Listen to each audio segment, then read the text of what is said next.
There was a youth organization that was here, youth missions organization on our reservation, and they were holding a vacation Bible school type thing. And I remember I was standing kind of in the back, just watching and observing. They were at this park, and I remember a couple of our little Indian girls came up.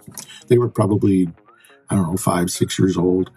And they were hair was messy, dirty. It looked like they were having a good time, like playing around in the mud, and whatever. And they just happened to come. I remember a couple of the kids from these youth groups that had come had run up and picked up one of those little girls and said, "Oh, you poor little thing," and started dusting her off. "I wish I could just take you home with me." And me and the others that were kind of in the back kind of looked at each other, and what that did was that screamed to us loud and clear that they thought what they had to offer our kids was better than what we had to offer them. And I think there's a word for it. I think I call it no-centrism. And yeah, so for me, I said, enough's enough, man. So they're coming. They're not stopping. They're going to keep coming here. Every summer, they're going to keep coming. So I could sit here and whine around and complain about it and get all upset, or I can do something about it. So I sat down with a couple of my kids at the time, two of my daughters, and we just started talking about this, and they were in agreement. They were young teenagers. Even at that age, they were in agreement. They're like, yeah.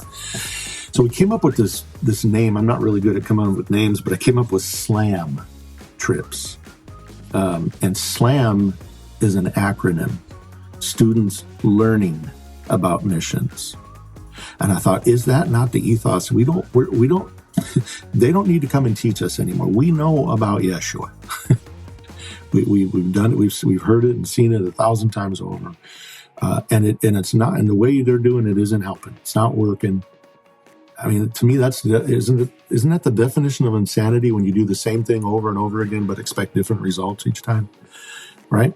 That's short-term Western mission trips. Mm-hmm. So I was tired of the insanity.